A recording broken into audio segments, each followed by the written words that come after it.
Monsieur le Président de l'Assemblée nationale, Mesdames, Messieurs les honorables députés, le 12 décembre 2022,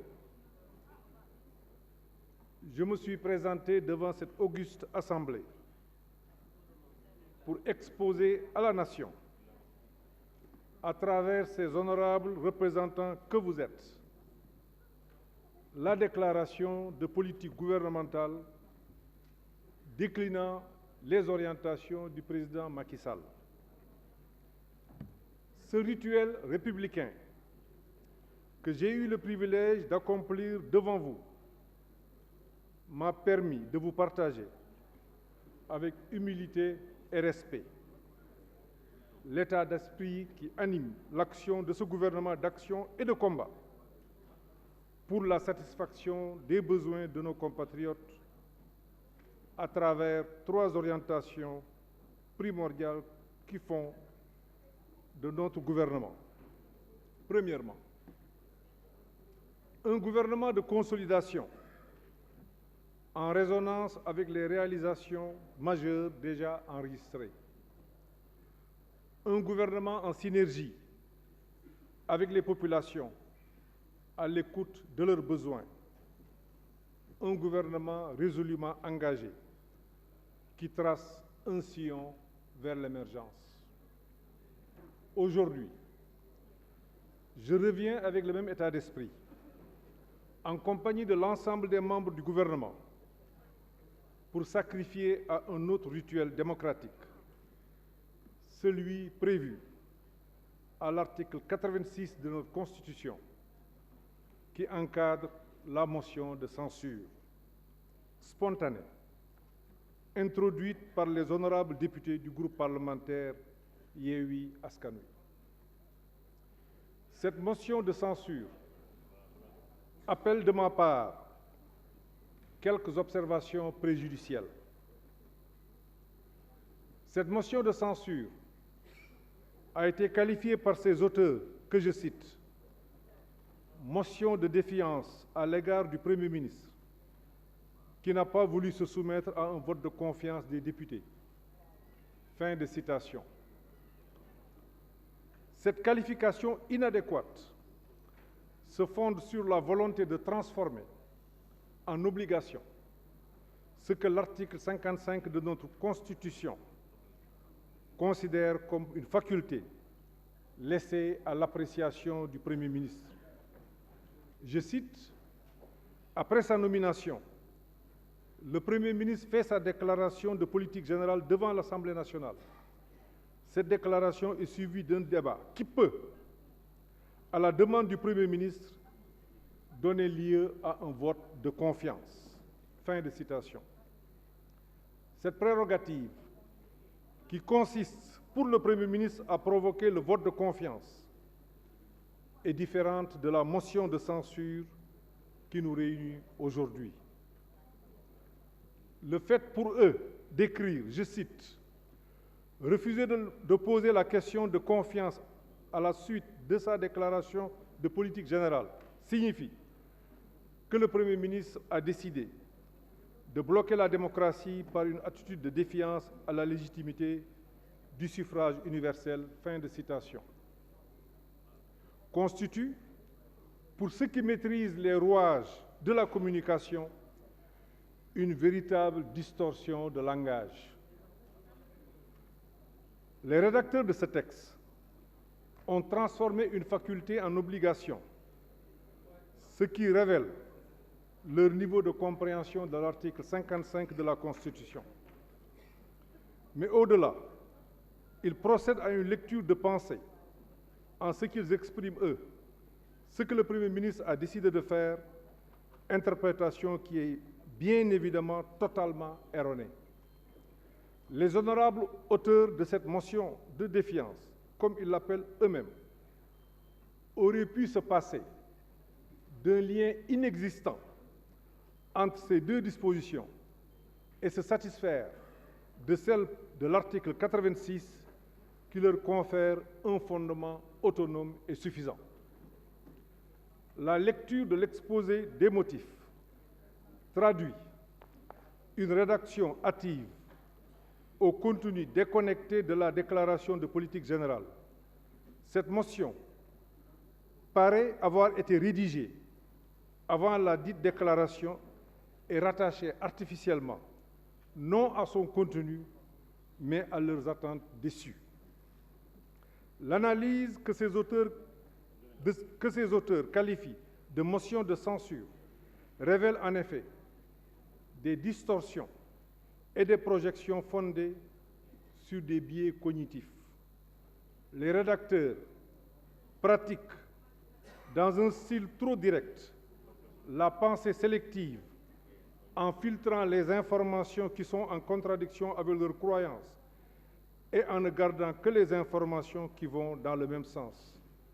Mieux, par l'autocomplaisance, ils s'attribuent la capacité de restaurer, par leur motion de défiance, l'intégrité de la fonction parlementaire, en attribuant leurs insuffisances à des facteurs extérieurs.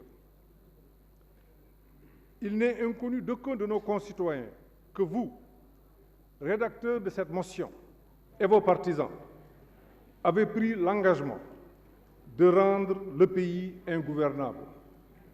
Vous projetez sur le Premier ministre les intentions qui sont les vôtres. Vous cherchez, comme vous le dites vous-même, à bloquer la démocratie par une attitude de défiance à la légitimité du suffrage universel.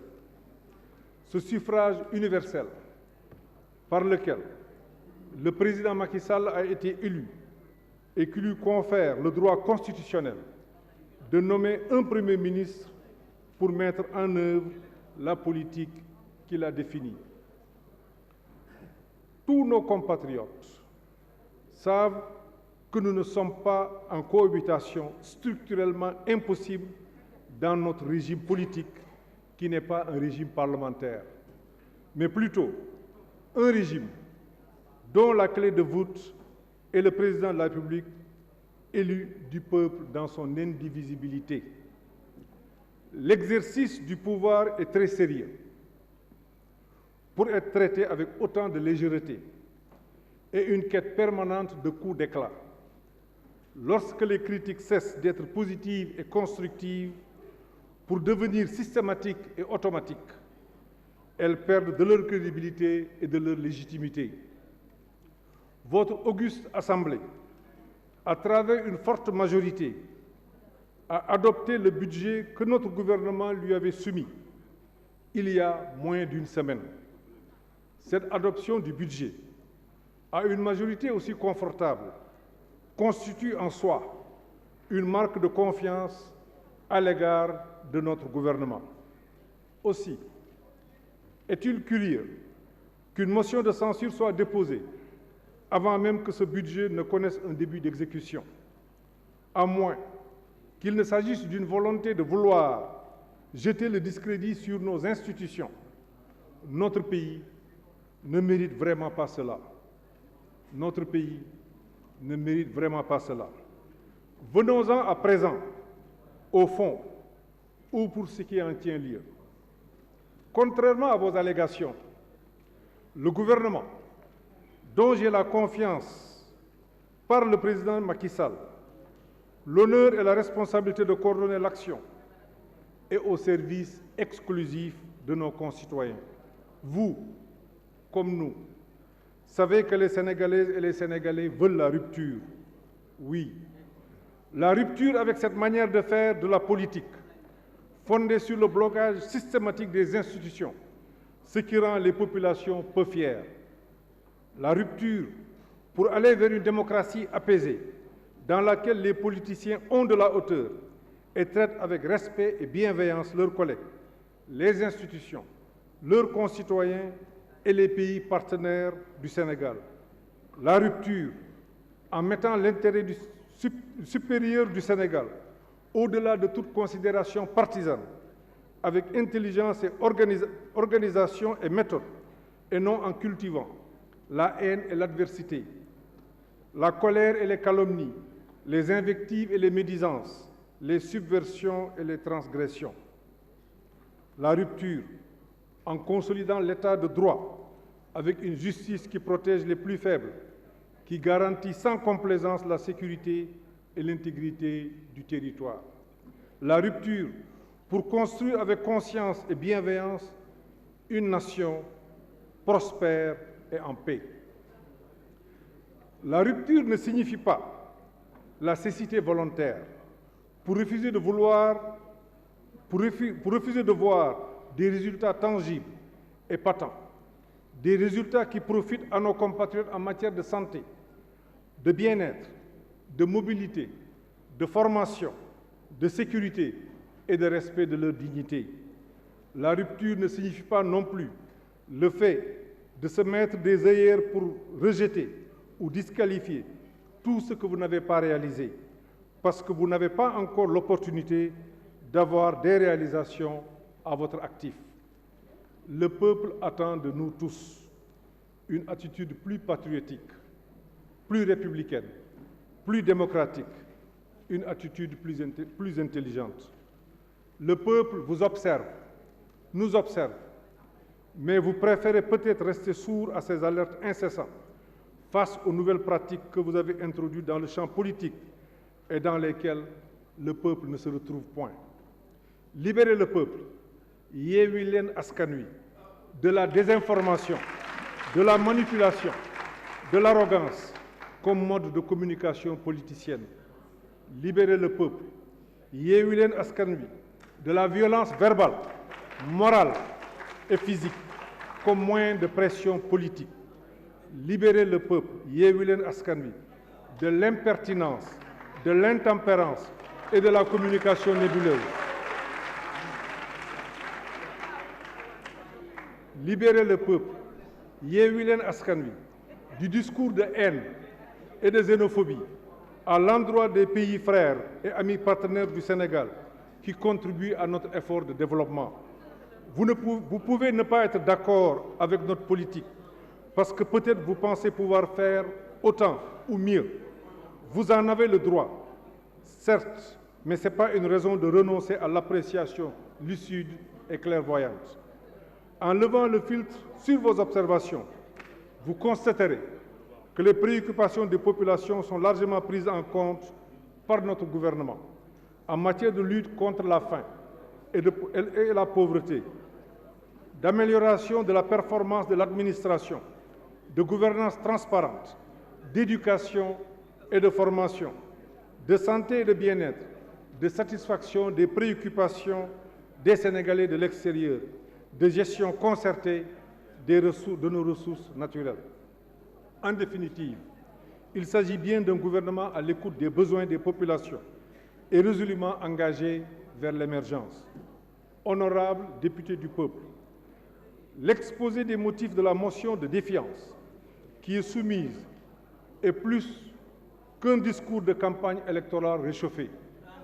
La relecture de la déclaration de politique générale vous permettra en effet de vous apercevoir du décalage qui existe entre votre texte et la réalité du discours qui vous est proposé.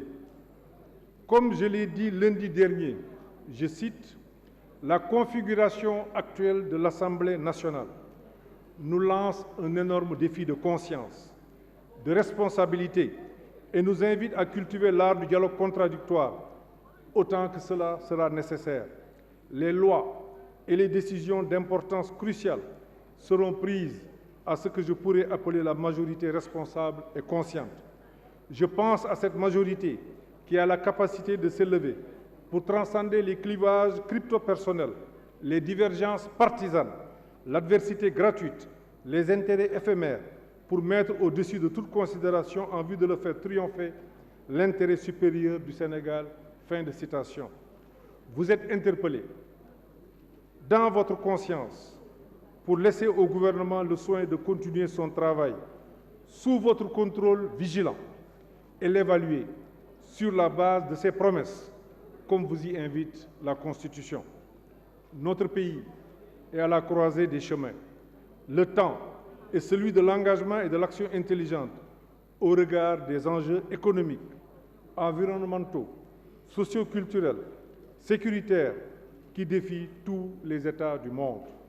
Le peuple attend de nous plus de clairvoyance et de responsabilité pour consacrer notre temps à faire œuvre utile pour le bien de l'ensemble des populations. Nous devons montrer encore une fois que nous sommes un grand peuple, que nous sommes capables de mobiliser nos énergies, de rassembler nos forces pour servir les intérêts de notre cher pays. Quelles que soient nos opinions et nos divergences politiques, nous devons pouvoir nous rassembler autour de l'essentiel. Il nous faut marcher ensemble, la main dans la main, pour maintenir et consolider la cohésion sociale de notre cher pays et redonner à la jeunesse sénégalaise espoir et confiance à son avenir. J'en appelle à la conscience et à l'engagement responsable des honorables représentants du peuple pour rejeter purement et simplement cette motion de défiance inopportune. Ce serait la meilleure façon de confirmer la confiance que le peuple avait déjà manifestée à l'endroit de la déclaration de politique gouvernementale. Je vous remercie, honorables députés de notre mouvance, pour votre engagement constant et votre soutien indéfectible. Je remercie également les députés de l'opposition républicaine qui ne voteront pas cette motion de censure. Dans cet hémicycle, il y a des députés qui, bien qu'étant dans l'opposition, sont des démocrates conscients et responsables et qui critiquent objectivement les actes du gouvernement, mais qui contribuent à la construction de notre cher pays. Des députés qui savent mettre l'intérêt supérieur de la nation au-dessus de l'intérêt partisan. Aucun de nous n'est là pour lui-même. Tout ce que nous faisons aujourd'hui sera fait par d'autres demain. Nous sommes ici pour les Sénégalais et pour eux. Nous devons nous élever dans notre intérêt commun. Je vous remercie pour l'opportunité et l'honneur que vous m'offrez au passage pour dialoguer à nouveau avec nos compatriotes et leur renouveler notre engagement à les servir sous la haute autorité du président de la République, Macky Sall.